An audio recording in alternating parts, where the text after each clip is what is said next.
हे भवाने, तुला किती वेळा सांगितलं ग अशी झरझर पायऱ्या उतरू नकस म्हणून?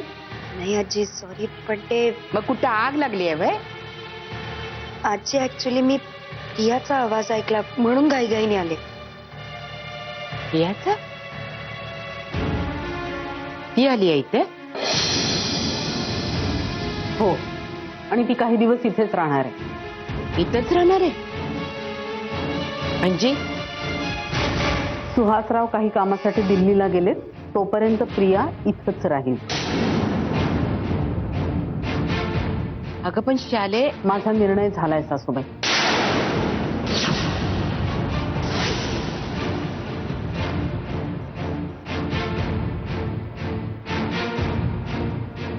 तुझा निर्णय झालाय ना व? आमची काय टाप लागली या, तुला काय बी विचारायची.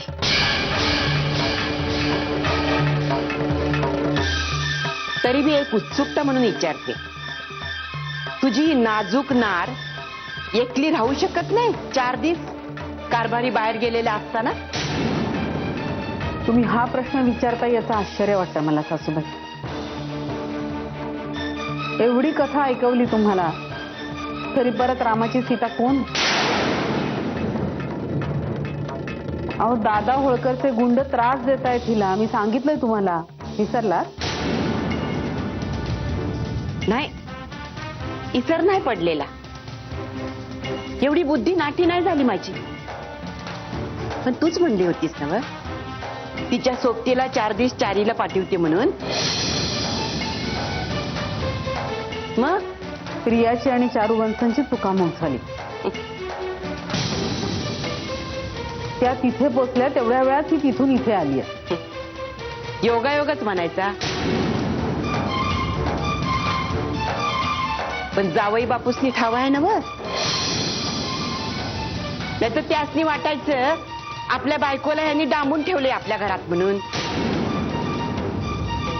काय बोलताय तुम्ही सासूबाई? सुहासराव फ्लाईट मध्ये आहेत. प्रिया करेल ना त्यांना फोन. सत्याशी बोलली नाही अजून, पण बोलेन त्याच्याशी. या घरात बाकी कोणाला नसली तरी त्याला माझ्या शब्दाची किंमत आहे.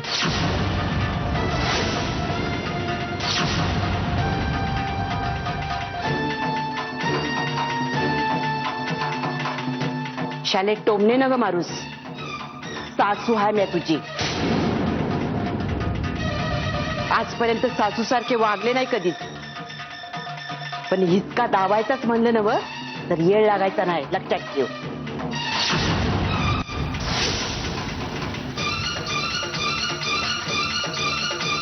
आपलं भांडणच नाहीये सासूबाई.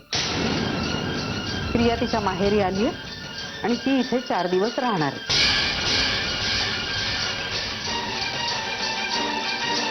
खर तर यावरच विषय थांबतो नाही का?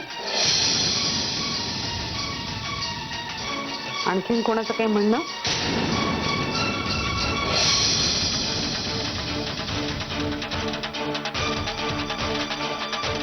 प्रिया, तू तुझ्या खोलीत जा.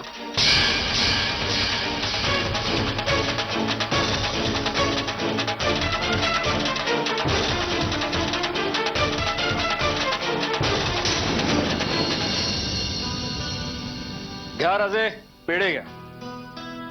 अरे पण काय गुड न्यूज आहे ते तरी सांग. आणि हे काय आज ऑफिसला ह्या कपड्यात?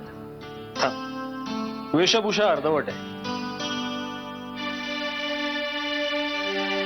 नमस्कार, मी संजय सरंजाम.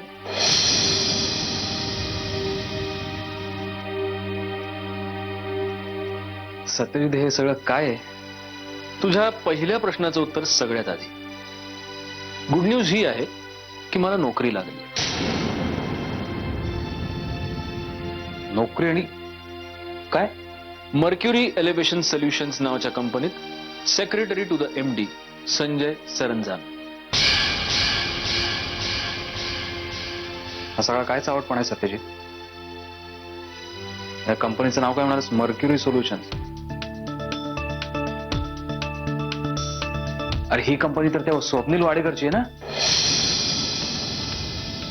पण तू तिथे मी नोकरीला लागलोय. पण हे सगळं कशासाठी चाललंय सते? युद्धात आणि प्रेमात सगळं काही माफ असतं असं आपले पूर्वज म्हणून गेलेत म्हणून. सत्यजित, मी तुला सांगितलं होतं या स्वप्नीलच्या बाबतीत तू कुठलाही आतताईपणा करू नकोस. आणि तेव्हा तूही म्हणाला होतास की तू काळजी घेशील म्हणून. मग आता कुठे गहाण टाकून आलाय सक्कल? तुझं ओरडून झालं की सांग, मग मी बोलतो. माझं आलंय, बोल बोल. काय आतताईपणा केला मी? काय आतताईपणा केला मी? त्याच्या घरात घुसून त्याला मारलं, त्याच्या ऑफिसच्या काचांवर दगड फेकले, रस्त्यात त्याची गाडी थांबवून त्याच्या गाडीच्या काचा फोडल्या. काय केलं मी? त्याच्या ऑफिसमध्ये नोकरी मिळवली, तेही वशिलेबाजी करून नाही, कुठलीही चालबाजी करून नाही, उत्तम इंटरव्ह्यू देऊन स्वतःच्या मेरिटवर. पण मला एक कळत नाही, तू हे सगळं का करतोयस?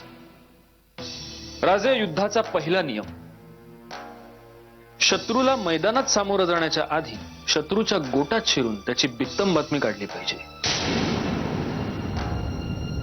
आणि मग आपल्या एखाद्या माणसाला तिथे नोकरी लावायचं होतंस, त्यासाठी तू स्वतः कशाला?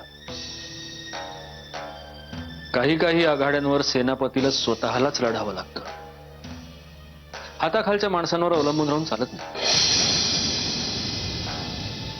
मी या स्वप्नीलच्या गोटात शिरून युद्धाच्या आधीच त्याच्या सगळ्या तलवारी पळवून घेऊन जायचा प्लॅन करतोय. म्हणजे मग युद्धाचा प्रसंगच नको. तू नेमकं करणार आहेस काय? अजून सगळंच काही ठरलं नाहीये माझं, पण माझं हे नक्की ठरलंय की हा स्वप्नील वाडेकर नावाचा ढग मंजिरीच्या आयुष्यातून मी कायमचा सरकवून टाकणार आहे, पार डोंगराच्या पलीकडे. पण हे सगळं करताना समजा तू पकडला गेलास तर मात्र मग व्यंग. फाशीची शिक्षा झालेल्या गुन्हेगाराला पाकिटमारीच्या केसची भीती नाही वाटत. पकडला गेलोच तर मंजिरीला निदान हे तरी कळेल की तिला परत मिळवण्यासाठी मी काय काय करू शकतो ते.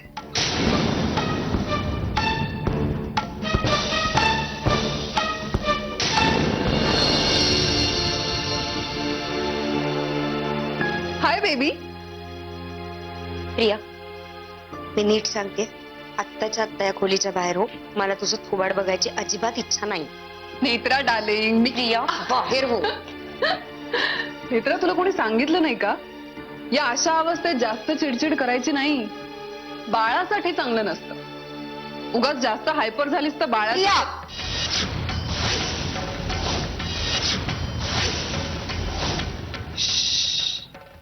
शांत शांत. नेत्रा, तू ना मेडिटेशन करत जा, खूप फायद्याचं आहे. तू म्हणत असेल तर मी शिकवू का तुला उद्यापासून? कारण तुला तर माहितीये मला सिद्धी प्राप्त झालीये. बघ ना, म्हणूनच तर मला हव्या त्या गोष्टी मी कशा मिळवून दाखवते. हेच बघ ना, मी माझ्या सत्यजितच्या घरी आहे. मला या घरातून हकलवण्याचे किती किती प्रयत्न झाले. माझ्यावर अत्याचार केले गेले. मंजिरीने तर माझ्यावर हात उचलला. मंजिरीनीच काय, तुझ्यासारख्या फडतूस बाईनी सुद्धा माझ्यावर.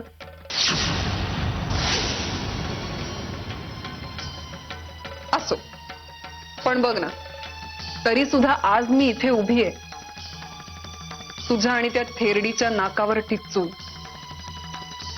शालिनी मावशीने आग्रह करून करून मला ठेवूनच घेतलं घरात. काय करणार नेत्रा, तो दिवस सुद्धा लांब नाही जेव्हा मी या घराची सून म्हणून. सून म्हणून तुझ्यावर खूप मोठी जबाबदारी आहे. हा, त्यामुळे नीट बाळाची काळजी घे.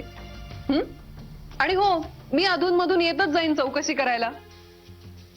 पुन्हा याची गरज नाही. काय? पुन्हा कुठल्याही कारणासाठी ह्या खोलीत याची गरज नाही. गौरांग, तू माझ्याशी असा खूप चांगुलपणाने सांगतो. डॉक्टरांनी सांगितलंय, इनफॅक्ट बजावून सांगितलंय, ज्या गोष्टींची माझ्या नेत्राला अलर्जी आहे त्या गोष्टींपासून तिला दूर ठेवायचं. सो प्लीज गौरांग, मला वाटलं नव्हतं तू माझ्याशी असं. Get out. गौरांग, मी फक्त नेत्राला. आउट.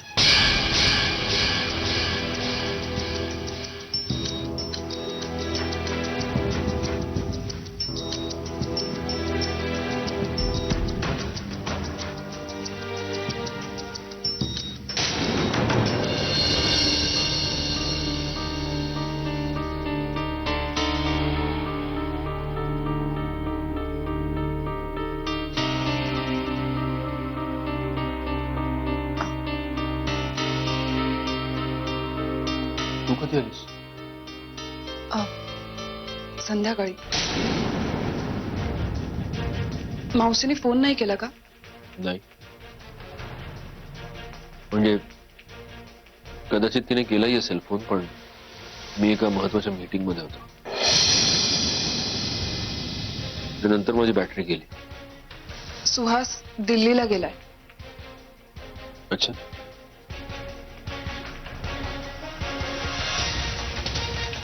आणि मी एकटी असताना दादा होळकरच्या माणसांनी माझ्यावर हल्ला केला. काय? हो. मी कसा बसा जीव वाचवून सुटले तिकडनं. चारू आत्याला सांगितलं तर ती बिचारी माझ्यासाठी पुण्याला यायला निघाली होती. पण पण प्रिया, तू मला का नाही फोन केलास? तुला काय सांगणार होते मी?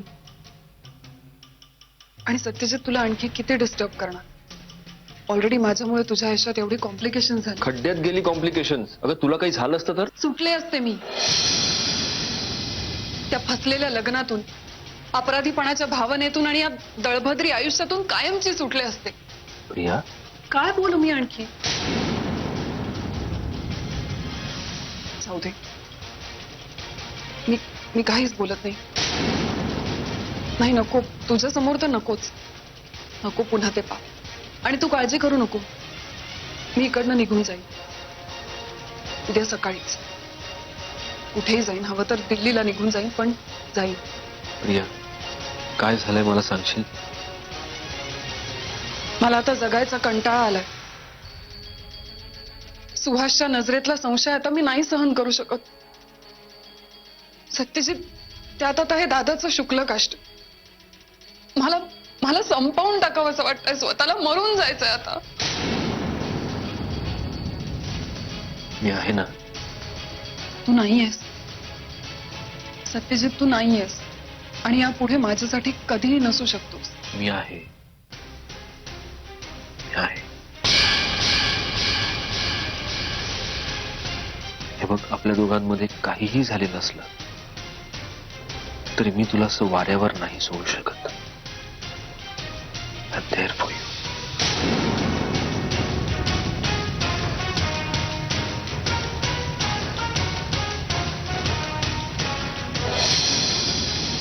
मी काय विचारतोय तुला? काय? कधी आलीस तू? संध्याकाळी. मावशीने फोन नाही केला का? नाही, म्हणजे कदाचित तिने केला असेल फोन, पण मी एका महत्वाच्या मीटिंग मध्ये होतो आणि नंतर बॅटरी गेली माझी. सुहास दिल्लीला गेलाय. अच्छा. आणि मी एकटी असताना दादा होळकरच्या गुंडांनी हल्ला केला माझ्यावर. काय? हो. मी कसा बसा जीव मुठीत धरून आले इकडे. चारू आत्याला सांगितलं तर ती बिचारी माझ्यासाठी पुण्याला अगं, यायला. पण तू पुण्यातल्या पुण्यात अंकिता काकूंना किंवा शिवराज काकांना का नाही फोन केलास? काय? शिवराज काकांच्या बऱ्यापैकी ओळखी आहेत पोलिसांमध्ये. त्यांनी नक्कीच मदत केली असती तुझी. आणि मला एक सांग, तुला गुंडांनी त्रास दिला म्हणजे नेमकं काय केलं? ते घरात घुसले होते? नाही, घरात नाही घुसले. दार वाजवलं त्यांनी. अरे, तुला कसं कळलं की ते दादाचेच गुंड आहेत?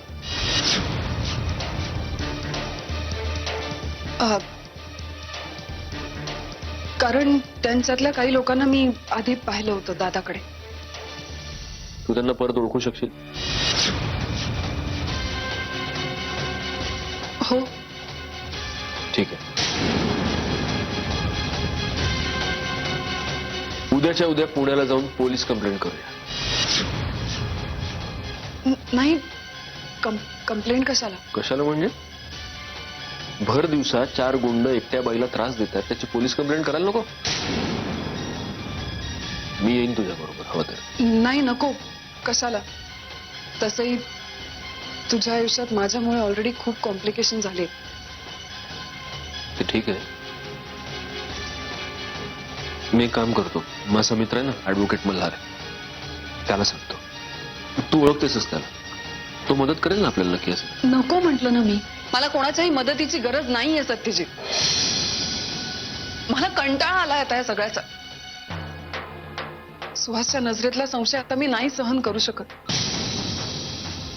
आणि त्यात आता हे दादाचं शुक्ल काष्ट. सत्यजित, मला ना स्वतःला संपवून टाकावं असं वाटतं. मरून जायचंय आता. प्रिया, असं बोलून चालत नाही. आपण काहीतरी मार्ग शोधू. जाऊन झोप आता, खूप रात्र झाली. सकाळी बोलूया.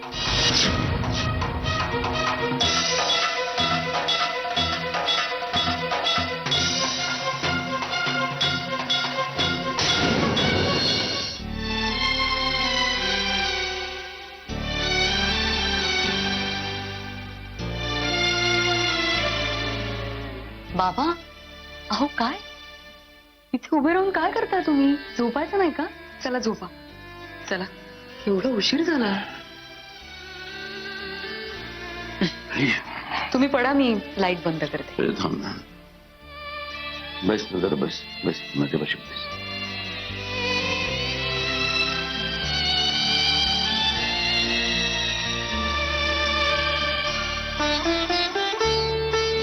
काय काय झालं?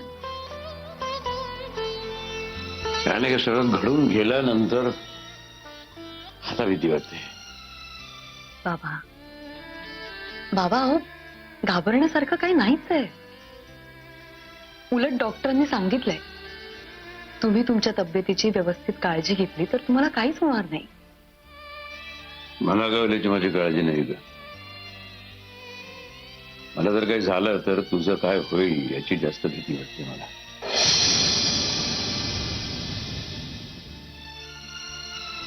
बाबा, सगळ्यात आधी हा विचार मनातनं काढून टाका तुम्ही. ही भीती तुम्ही मनातून प्लीज काढून टाका.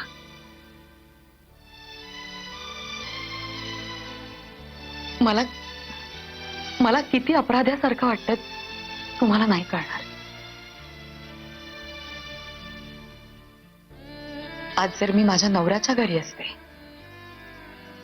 तर माझं काय होईल ही चिंता तुम्हाला कधी राहिलीच नसते ना. चुकतेस तू. त्या चिंतेनच तर मी मेलो असतो आधीच. नवऱ्याच्या घरी तुझी काय परिस्थिती होती ना, ते स्वतःच्या डोळ्याने पाहिलंय मी. नाही बाबा, उलट तुम्ही जे काही पाहिलं त्यानंतर खऱ्या प्लीज मला बघत ना. हे बघ म्हणून माझ्यानंतर तुला कसलीही ददार भास होणार नाही एवढं करून ठेवलंय मी. त्याची चिंता नाहीये. तर आपल्या गरजेपुरता पैसा आपल्याकडे असला म्हणजे सगळं झालं असं नाही. अगं, उभं आयुष्य तुझ्या पुढे आवाजरूप आहे. निदान ते मार्गी लागताना तरी मला बघायला मिळावं, बस एवढीच अपेक्षा. बाबा प्लीज, माझ्या आयुष्याचं काय करायचं हा प्रश्नच नाहीयेत ना. त्याची उत्तर आपल्याकडे ऑलरेडी आहेत.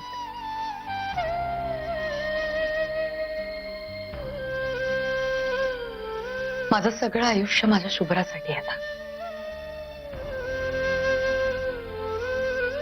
तिला मोठं करणे खूप मोठं कारण आहे. माझ्या जगण्यासाठी. आणि नुसतं जगण्यासाठी नाही, सुखाने जगण्यासाठी. पण जोवर तो माणूस तुझ्या बरोबर अर्ध्या मुर्ध्या लग्नात आहे तोवर हेही धड होणार नाही. मी तुला रिक्वेस्ट करतो म्हणून प्लीज, निदान माझ्यासाठी एवढं तरी कर ना. एवढं तरी समाधान मला मिळू दे की तू त्याच्या तावडीमधून कायमची सुटलीस. प्लीज प्लीज म्हणून मी तुला रिक्वेस्ट करतो.